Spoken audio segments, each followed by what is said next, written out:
C'est pour te dire que tu vas souffrir, il y a des mamans qui sont malades.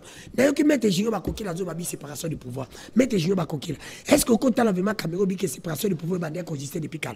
Mais elle chebe ya kufa ki bochaka en Kabila non. Pourquoi séparation du pouvoir yo aussi vous que ndakufa bala Kabila motaboma ye. Terrestre kapanga le pas dans c'est Kabila. Mais lelo olingi liwa sheri bo kembe bacha na mutu anaye. Toko chango na mutu. Régime de Kotilo lui-même de Kotilo parce que l'homme Kotilo na mutu ya Kabila. Papa Santi. Kotilo na mutu na mutasani. Vous n'êtes pas mon cher, vous êtes juriste. Vous ne devez pas se comporter de cette manière. Juriste qui va soutenir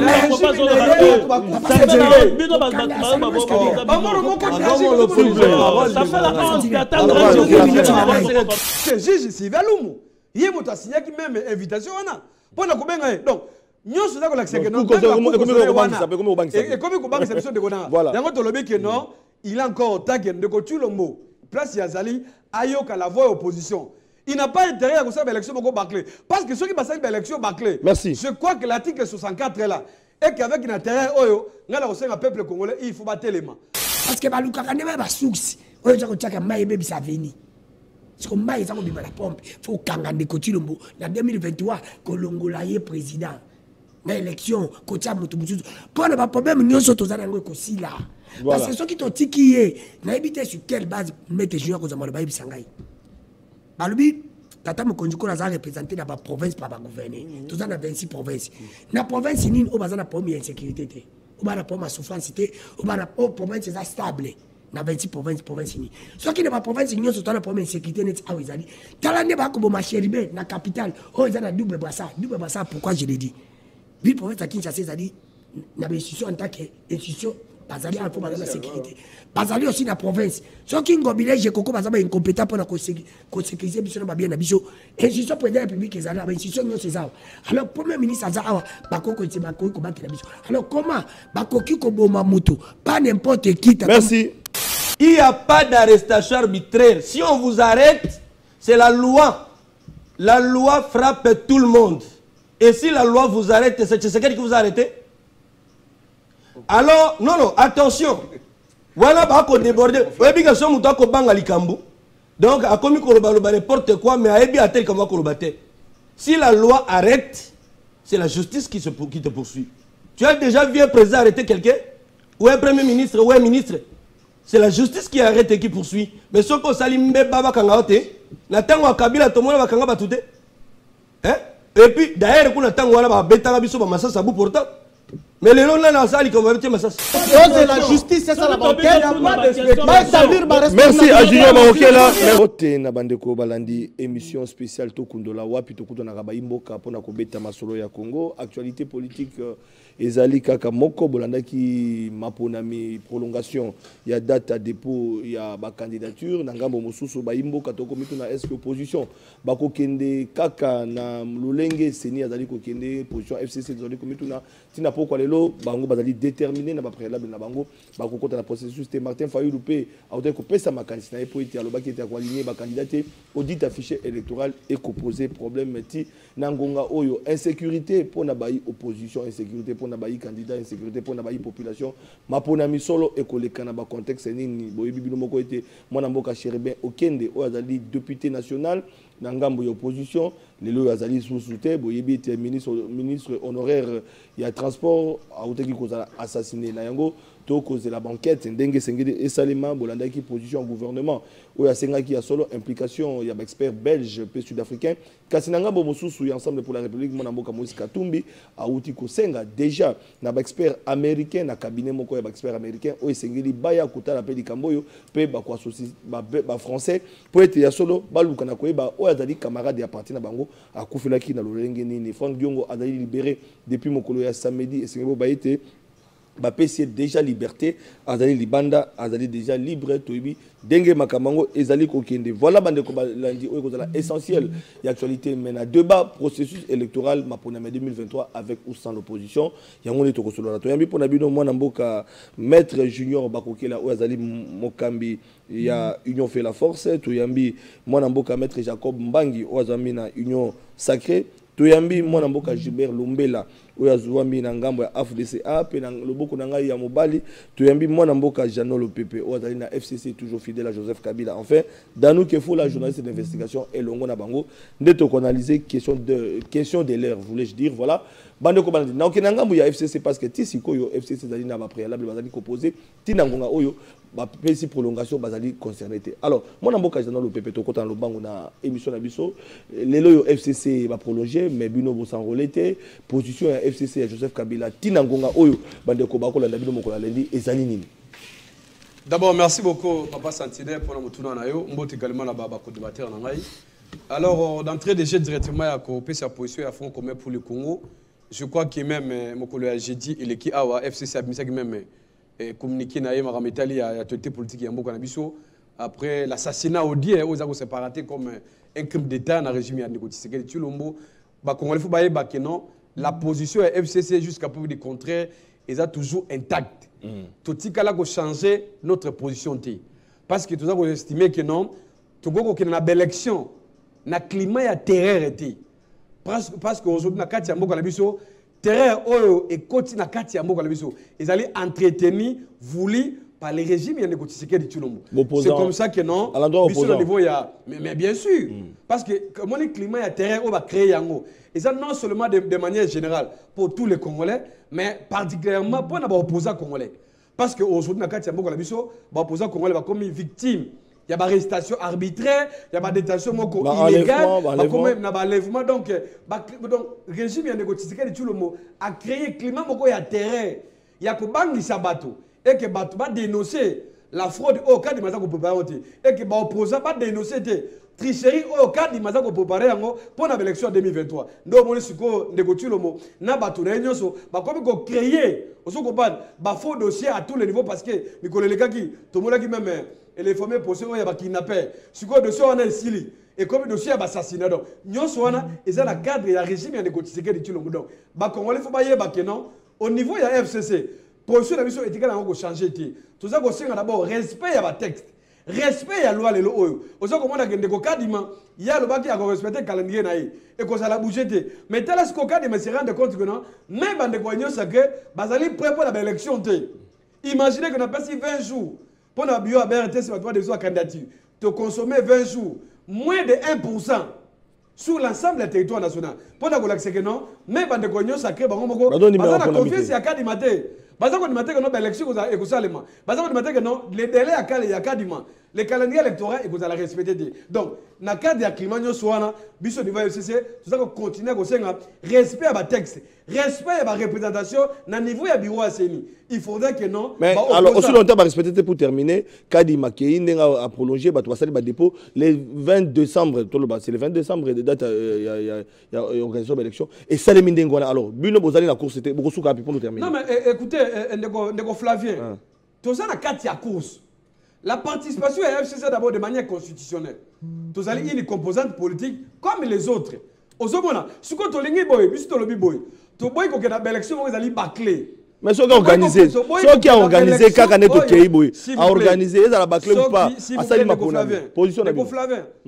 Les FCC aujourd'hui, ils ont une machine politique qui est et quand même, un ancien président de la République, Joseph Kabila Kabang, ça veut dire quoi? Ceux qui ont notre position, ils ont respecté la constitution, la loi organique, si la CENI, on passe par la Cour constitutionnelle, mais la question de sécurité, ils allaient dominer la carte. Je crois que non, on fait sa position à Yasuka. Mais pour le moment, nous continuons à poser d'abord, il faut les consensus, il faut le respect à la texte. Parce que la Cour constitutionnelle aujourd'hui, même crédibilité, est baby. Quelle est l'image de la Cour constitutionnelle? C'est la Cour constitutionnelle. Honorable Sekebe Okende. C'est le juge Sylvain Loumou. Il y a un signé qui même invitation. Donc, nous sommes d'accord avec la Cour constitutionnelle. Et comme il y a une de non, il a encore tagué de Tshilombo. Place Yazali, Ayoka la voix opposition. Il n'a pas intérêt à faire l'élection bâclée. Parce que ceux qui passent l'élection bâclée, je crois que l'article 64 est là. Et qu'avec un intérêt, le peuple congolais, il faut battre les mains. batika kobanga ozolanda batika kobanga parce que ndeko Tshilombo alinga étouffer la démocratie. Merci beaucoup. Alinga étouffer la liberté parce que nanga opposition face à dictature wana tokote le mélange. Alors moi namboka Jacob Mbangi Hollandi na opposition FCC bazali toujours déterminé la position na bango kasi ba préalable la bango zali prise en quantité et le régime Tshisekedi commis régime ya ba terreur ya kobangisa ba arbitrage arbitraire ya ba opposant Salmon Skadel en prison Franck Yonga Otukobima le maître ya un membre de l'opposition tout ça là qui bande opposition qui d'abord climat yango moko ekomi kobangisa beaucoup bangisa bande ko na bino ya opposition pe mapona miko ki sali mabongo te parce que regroupement politique Joseph Kabila va pesa préalable jusque là c'est ni elingi koto sate ou be bakambi ya mboka bingo to sate alors ngambo na bino boko suka ndengeni. Papa Sentinelle, merci beaucoup pour l'invitation na pesi ba congolais nyonso mbote oyo bazui libakwa kolanda biso. Permettez avant de répondre à la question na yo na rebondir un peu na ba argument n'est-ce pas oyo bandeko na biso ya FCC ba lobby awa. Écoutez, au moni mboka ndenge zawana mboka ezotambola bien. Ça c'est la première des choses. Kimia ezali. Terreur ezali. Deuxièmement, à ce qui concerne Maponami, parce que autour d'une question simple concernant Maponami, mais tala ba théorie, l'itania ba théorie abimisi awa. Alors bien bien makamusu su oh ya moko azo maîtriser te. Ndeko journaliste. Biso ba FC, biso ba union sacrée, tozali prêt pour na ba élection. Biso ba union sacrée to bongami déjà pour na ba élection. To landaki biso union sur report, n'est-ce pas oyo seni asali pour 7 jours pour permettre aux candidats n'est-ce pas oyo bazali na ba irrégularité et puis surtout na côté à De Gérald parce que prolongation au ba pesi wana eza processus au esami na niveau ya De Gérald pour permettre ba candidats nyonso oyo bazo récupérer ba preuve de paiement na bango pour compléter dossier. Voilà pourquoi la CENI a trouvé, n'est-ce pas, bon, il y a prorogé pour ne permettre aux candidats. Mais biso tozo lancer un message, n'est-ce pas, pour dire que les candidats, il faut tous à la près, plutôt en ce qui concerne la procédure, ou la processus pour ne permettre biso to qui na maponani. Alors, concernant Makambu, il y a FCC. Alors ben respect. Ezaka bango moté moi na mboka Martin Fayulu peut azu position. Alors ben l'opposition baza belé bato bazo contester fichier électoral ba pesa préalable na bango composition a CENI même église catholique à l'obéli yango ba église mais nanga ba FCC apparemment nanga mo ya union sacrée bakambi mboka boko mona ngo kama seki peut-être te mutu mo azo mona masekite biso nyonso to lingi souhait en tout cas zali élection ezala globale et inclusive. Voilà. C'est ça même la réalité de l'élection parce que il faut ba partie prenante nyonso bazala na élection pona et légitimer pe mapona na biso parce que ce qui est important eza retala dans l'élection de ça matin eza retala après l'élection ce qui va se passer ceux qui va partie prenante musu va se présenter. Là, nous sommes d'accord. Voilà. Mais le problème est ça. Ceux qui ont revendiqué, la revendication, parce que, alors, on a fichier électoral.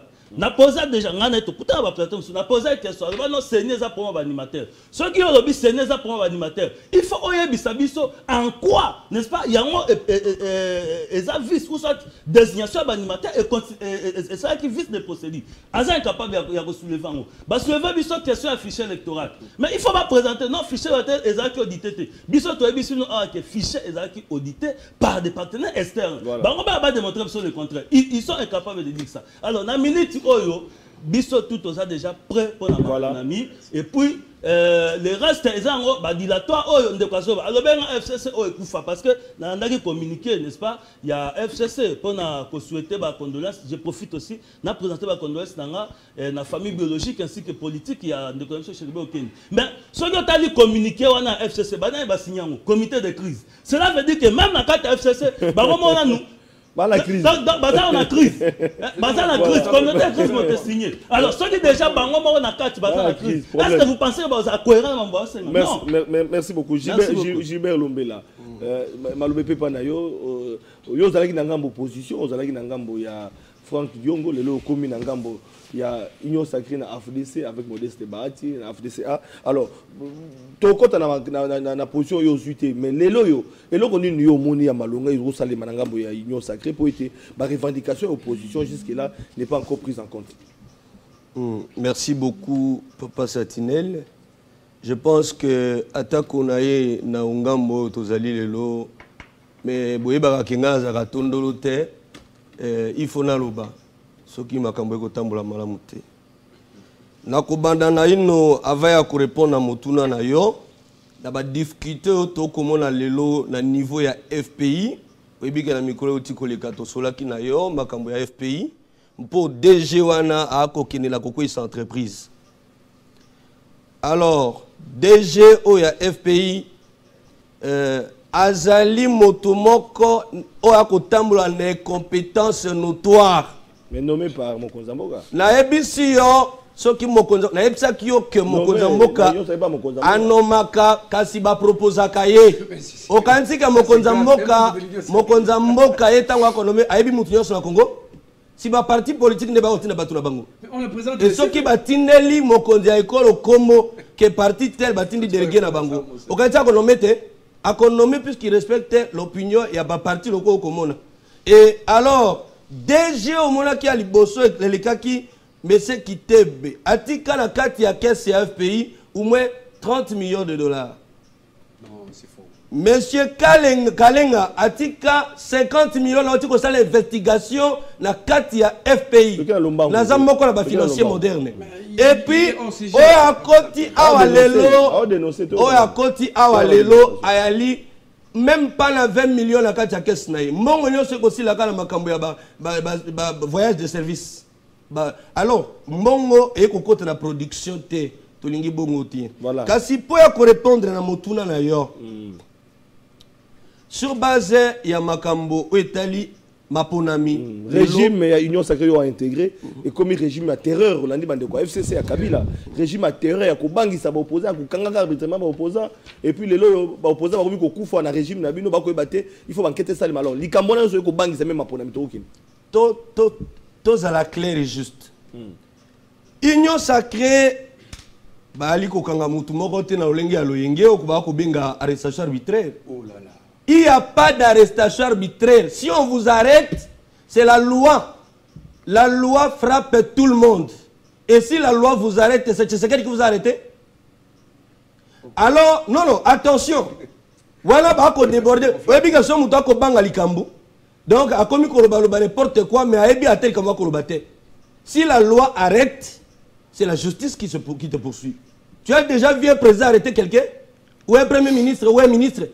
C'est la justice qui arrête et qui poursuit. Mais ce qu'on s'allume, baba kangaote, n'attend à Kabila, tout le monde va kanga tout.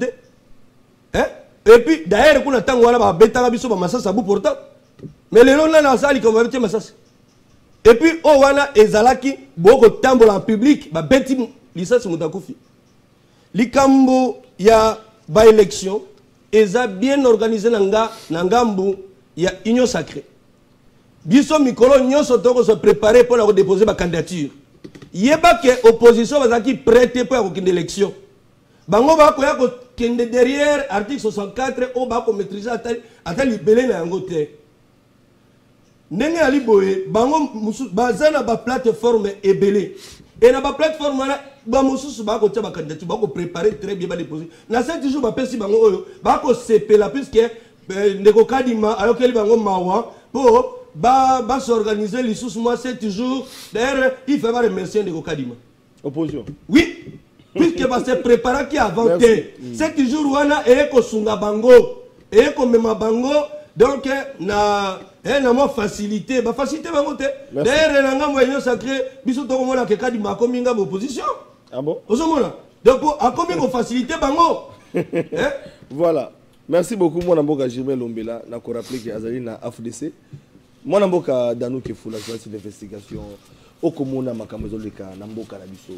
Moi na bande la solution était parce que makambo sur la lobby ya wa climat de terreur ndenge bande kwa opposition ba lobby ba arrestation lelo yo liwa comme Olanda ba imboka toujours que na ponami kadima composition bureau akozonga simate ezoke lekane zali ko kende mbilinga alors na ngambo na yo makanisi zali boni. Papa Sentinelle merci mbote na yo mbote pe na bako débattre na zana bango na merci. Comme dit lelo kandinga lo bana bito komesana de plus en plus za komesana régime munyokoli na régime ba raté na régime ba compte rendre na régime bi copia na régime ba bona ni ena lo bagango chakanga tembe trandi ba copie mo ya sheba okindi balinge balanda shibu ya bango beti mabe tala ba raté na ba ondi ba bimisi Frank Jongo bimisi Frank Jongo bo bisanga infraction Frank Jongo zani ndiko na ngalo bime Papa Sentinelle Bandi ko bali misanga. Oh, yaza communicateur nyo sacré. Ce qui n'a pas décidé de salir recruter, ma recruter. Alors, c'est vraiment un sacré pour la pomme, communicateur. C'est vraiment parce que naïbité, il parle dit na FPI, parce que nommé incompétent. Mais tu as il te fait accuser de continuer, c'est lui qui nomme les incompétents. Parce que Moutabon a nommé incompétent. Tu peux se sur deuxième mandat. Pas continuer qu'on nomme incompétent. C'est pas moi, c'est lui. C'est ça la logique. Qui a nommé le DG des FPI? Qui est incompétent, c'est le toi. C'est Bino Nebo, Combo et Koya, la partie politique. Il dit on n'arrête pas. Papa Santile, tu peux me protéger. Il y a un communicateur sacré. À l'objet, c'est Bandikwalim Sabiso Fesho. À l'objet que Tata Mokonje Kolo, Batina, FPI est incompétent. Mais Batinda, avant qu'on nomme, Batinda a CV, non? C'est pour dire que Tata Mokonje Kolo ne lit pas les CV. Batilou que vous comme un communicateur à bien quoi. Il dit la justice n'arrête pas, c'est selon lui. Mais vous avez oublié que quand on arrêtait les gens ici, il a dit que la justice qui arrête. Quand on arrêtait les gens, on disait que c'était Kabila. Mais à l'époque, à Kabila, tu ne savais pas que non, la justice existait. Parce que tout le monde, quand on arrêtait déjà, c'est Kabila qui arrête. Kabila n'est pas Kanga Frank Djongo. Pendant que Kanga Frank Djongo, il y a la mort, dans la prison maladie, Kabila. Mais pendant que Kanga Frank Djongo, il y a un motif. Il y a un motif Frank Djongo, il y a un motif de Frank Djongo. Il y a un motif Frank Djongo. Kanga qui Frank Djongo, les factions, Nini. Parce que si Frank Djongo, tu sais pourquoi on a arrêté Frank Djongo et raison de Kanga qui est banité, raison de pas banité. Bon, Kangi Salomon, c'est qu'il y a raison de mais Matata Mpo ya lobi que mundi kadiza yi balé boutique Salomon Skadi a coupé la prison. Il y a raison. On a dit qu'il va empêcher qu'on ait un Katumbi l'aéroport nous tout kanaï. Raison zali. Il y a un lobby qui est là bazo bon maté bon chez climat terreur contre opposant. Oh. Non bazo défendre climat terreur. C'est là banquette dans ton monité. Mais ton moni na mission. Changer ba beti masasi faux. Masasi ba betake. Nani mutabeta qui tout ça on a mutane na mutane de côté l'omboté maintenant je vais t'informer papa Santile les a informé Tata Mokonje Kolo parce que lui souvent il n'est pas informé hein notre Tata Mokonje Kolo a confirmé ce qu'on a informé que ngai na ko biso que dollar ya komata demain ba peuple ba ko le kamba dollar qui tisa pour surtout ni Tata Mokonje Kolo nous a dit Siabi ayobi mo la sherbo kembe kaka na tongo neti ngala yo il n'était pas informé. Alors que hier, les Congolais les mieux informés de tous.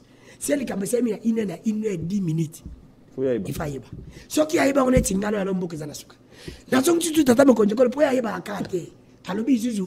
Elle va au moins na est. Elle va mettre un jeune jeune élève. Alors que Babino, je n'étais pas informé. Il y a à carte. C'est pour dire que nous avons senti que le cas de Tata Mokonje Kolo a été de la Kanga de la Beta Jeune, a été de la Bomaji Chelbe, a joué Babette de la combattre. Il y en a comme dit Tata Mokonje Kolo. Nous l'avons dit. Et 27. C'est comme ça. Caméra, on les a gagné. Caméra, tout la caméra est question. Avec on maîtrise. Tout peut c'est un mois. Bon, on a évité. C'est pour te dire que Tata Mokonje Kolo, de là, les a combattu. A information, papa Sabiso. Alors, papa Santine, bande Koranga et nous saki balubi que non l'opposition, bande ko bako banga élection, opposant perd les élections. Oui, nous acceptons.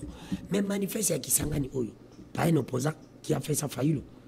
C'est depuis très longtemps Salango. Programme l'Union Césawa.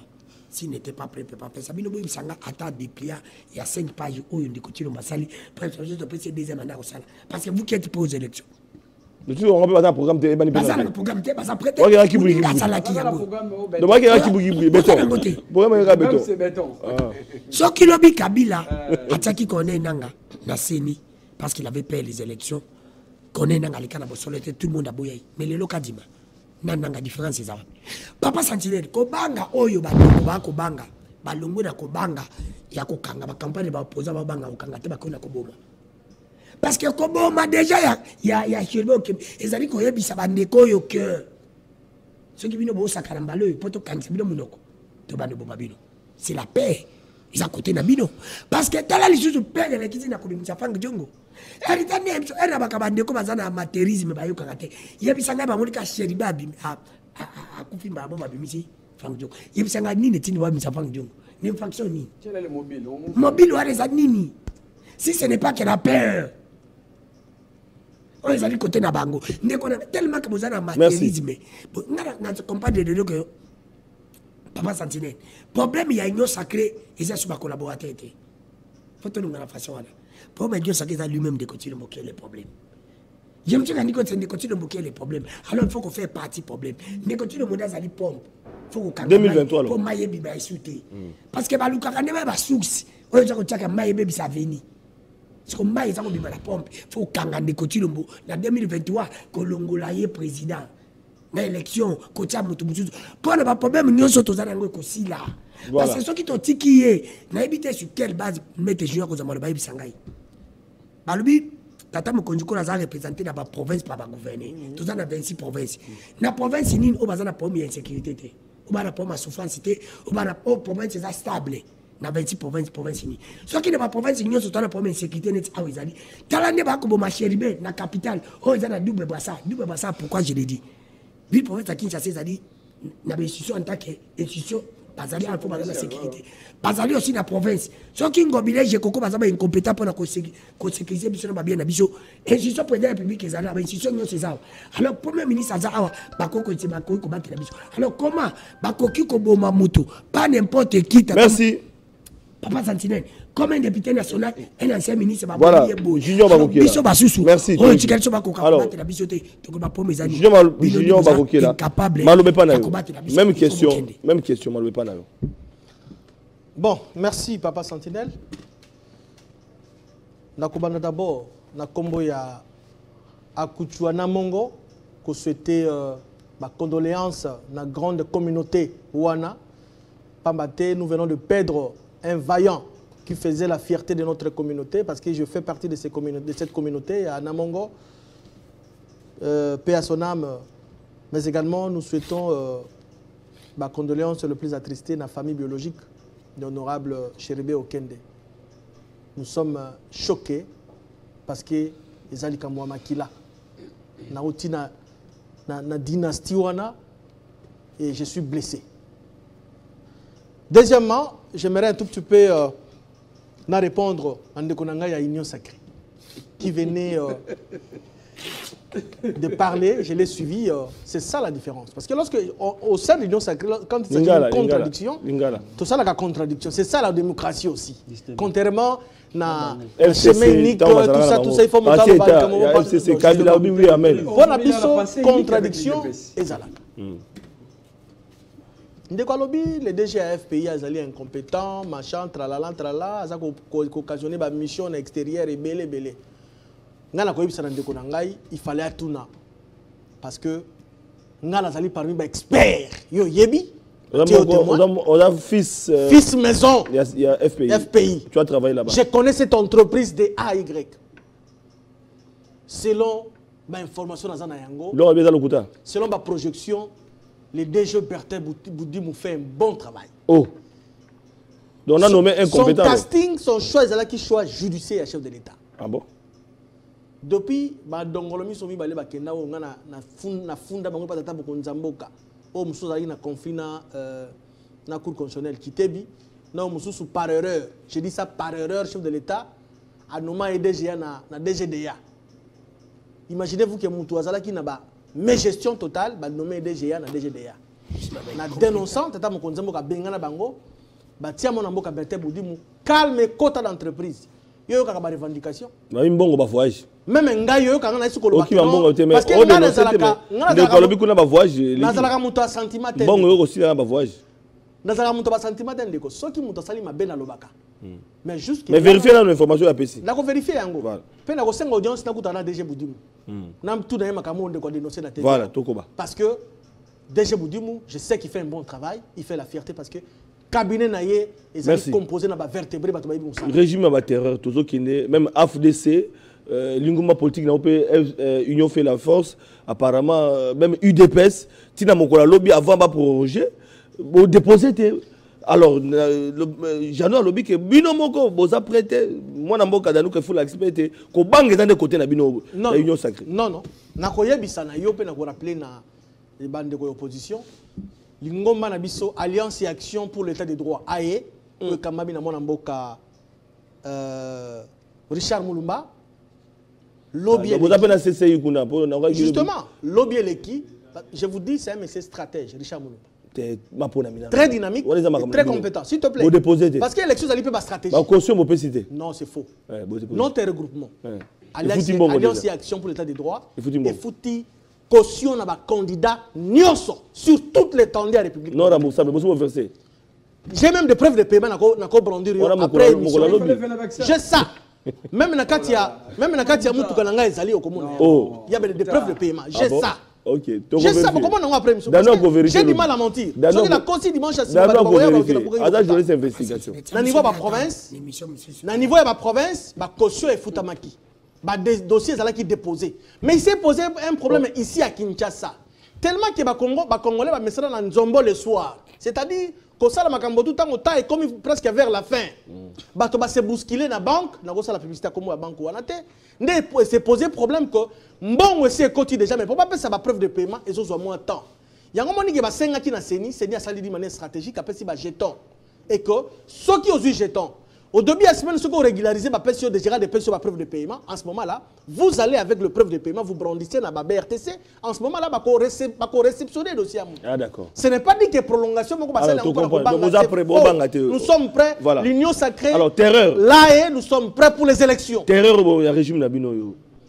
Terreur. Je suis juriste. Bande ngoso babiki mo konzambo kana discours na uta ko sala lobi ke naza nango awa soki na koki kotanga yango parce que discours à mo konzambo la contexte de konzambo kalobaki. Alobi awa, je pense que il y a un morceau qui dit Félix qui dit tweet mo ya ndeko mo pe alobi lango je m'attaquerai sans hésitation sans remords à tout Congolais qui mettrait en danger la sécurité et la stabilité de notre pays. Peu importe ce qu'on en dira, violation des droits de l'homme, privation des libertés, je n'en demanderai pas. Donc je n'en demanderai pas. Voilà. Alors. Opposition, bah, comme brandir les locaux. Il faut que là, on est allé au Salima. Régime Nabino Suko. Tobi na contexte tata Mokonzambo kaloba kité. Tata Mokonzambo kaloba ki na contexte dans le parce qu'il est censé protéger l'intégrité territoriale. OK? Ce qui motoye comme menacer la sûreté de l'État. Ou comme menacer l'intégrité territoriale. Il est comme garant de la nation. Il est censé, il y a que tel la moutouana parce que peuple congolais va pas si y pouvoir.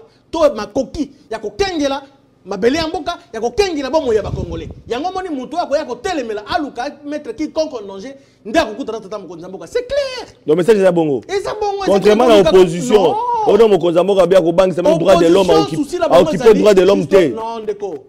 Oui, parce que dit azali fruit ou abotamina droit de l'homme. Il ne peut pas. Donc, contexte il ne peut pas. Azali non violent. Il est non violent. Akoki jamais qu'on dérober na ba règle, ozali ba règle internationale. Jamais il ne peut pas faire ça. Et donc c'est là qu'il y a un contexte. Alors arrêtation arbitraire ba opposant. Katumbi akoma contexte collecté. Quand il faut dire Salomon Skade là dossier ndenge dano soulever. Donc quelques opposants il faut Koyeba. Voilà. Est-ce que d'accord bangi s'opposition. Tout ça là ce qu'on appelle la séparation de pouvoir. Le chef de l'État a aussi mixé le pouvoir de notre la justice. Justice, c'est ça la moussala na yé. Chaque organe, chaque composante a ça la moussala na yé. Na yo ki bato na ko s'atteler en militaire parce que la sensibilité de ko jano lobby, la cour constitutionnelle qui est à la base, qui serait à la base, je dis en conditionnel parce qu'il a eu plus qu'on chargé c'est un juriste aussi, qui serait à la base, il y a soupçon, il y a décès, il y a assassinat. Parce que visiblement, non, mais lui, c'est le communiqué. Visiblement, s'il te plaît. Il y a le communiqué visiblement, des trois opposants. Juste, je ne refuse pas. Laissez-moi. Les opposants ne pouvaient que faire ça pour qu'ils se faire un peu. Même dans la correspondance, c'est connu. D'autant plus que j'ai la parole. S'il vous plaît, j'ai la parole. D'autant plus que même parmi les opposants là, Matata, son dossier était déjà fixé à la cour. OK? Il ne peut que dire ça pour Kaluka, ma moyen fallacieux. Il a des raisons personnelles avec Bati. Pas du tout. Il n'a pas un problème avec Bati. Ouais. S'il te plaît. Protégez Ngaï.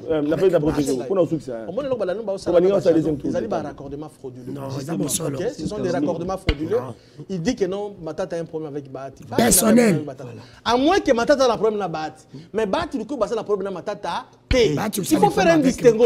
La personne de Bahati Lukwebo et l'institution Sénat. Bahati a engagé l'institution comme étant président du bureau, président à plénière. Et non l'individu Bahati Lukwebo. Bahati agissait pas comme étant pour lever l'immunité, pas comme Bahati Lukwebo, comme chef de corps. Ok? Alors, Ndeko, totique à justice et ça la enquête. Moi, j'ai la confiance par le fait que dans un peu apaisé, parce que Moutoua Koufi, Azama Kila Nangaï, je suis de l'Anna Mongo. Merci. Ndeko Koufi, comme le chef de l'État, dans le conseil des ministres, dans un chité à lobby, bas ben expertise à Libanda, baya kosi mixé pour qu'il basse la enquête. C'est une bonne chose. Félicitations au chef de l'État. Cabinet mobimba américain. Peu importe.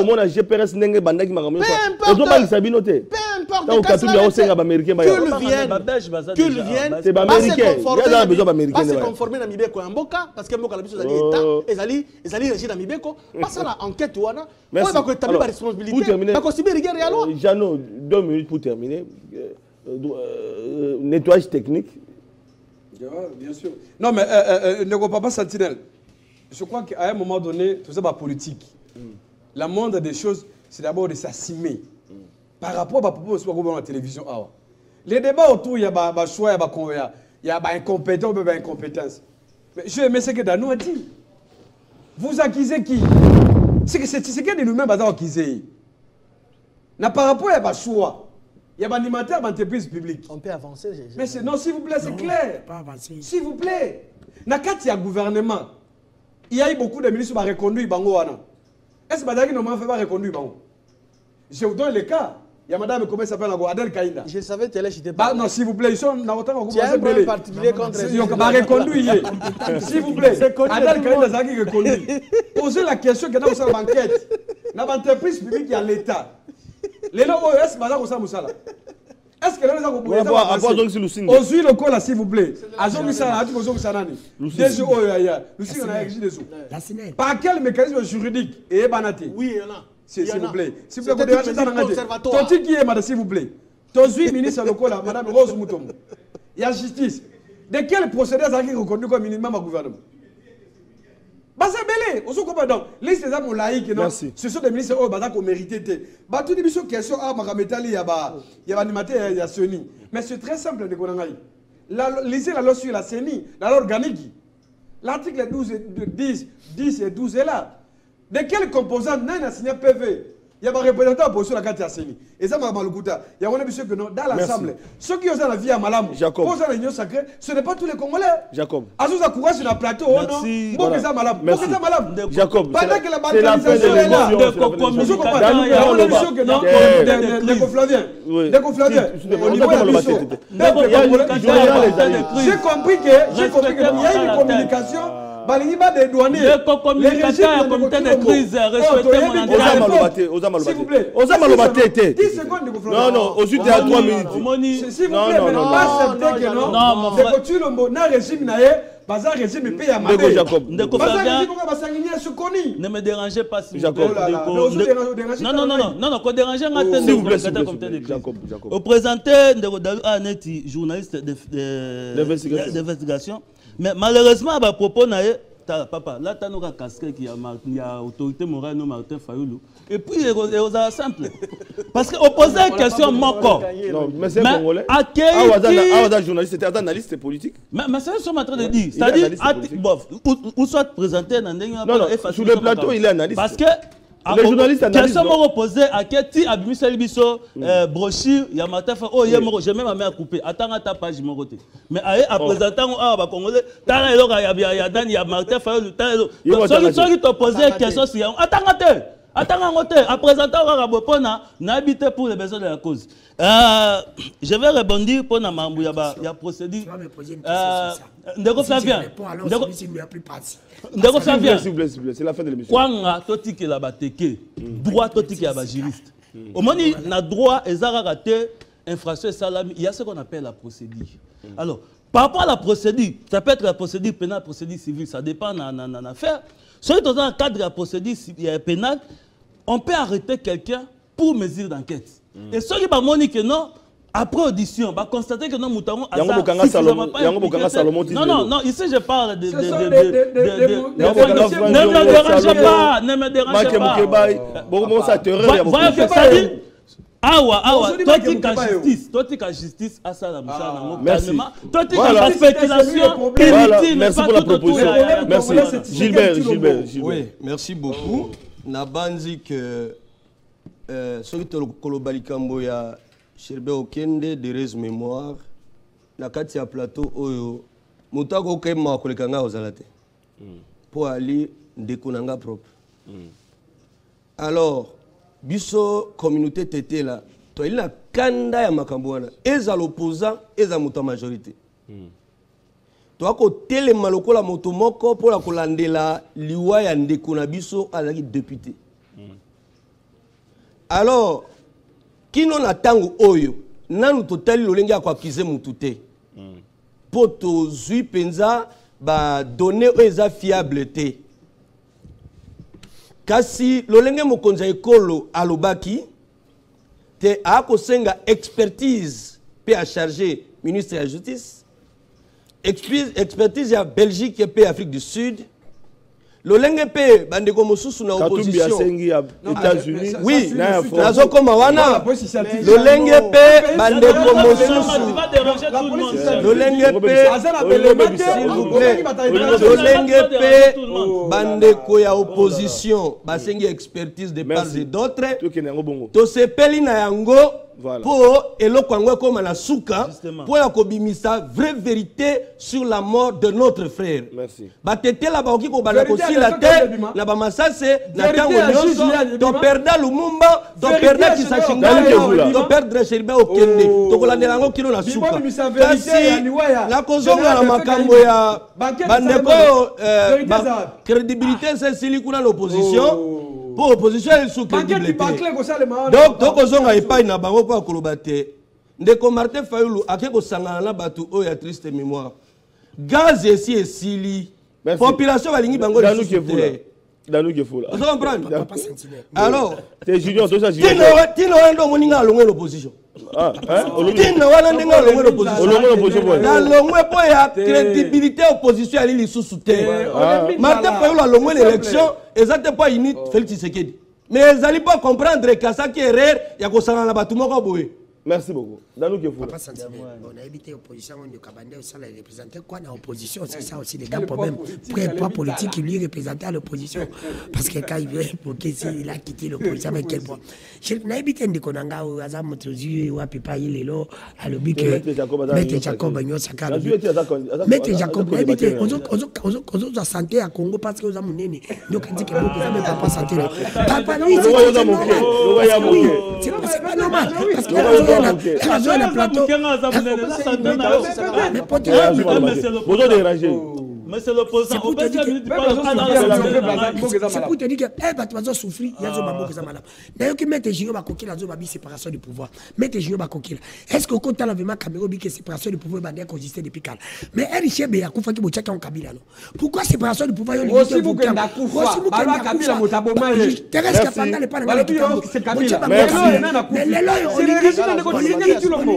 Olingi, ouais, chez le Kembe, Bachang, Moutoana. Tokochango, Moutoana. Régime de Kotilom, lui-même de Kotilom. Parce que l'homme Kotilom, le Moutou, Kabila. Papa Santi. Vous n'êtes pas, mon cher, vous êtes juriste. Vous ne devez pas se comporter de cette manière. Aucun juriste qui va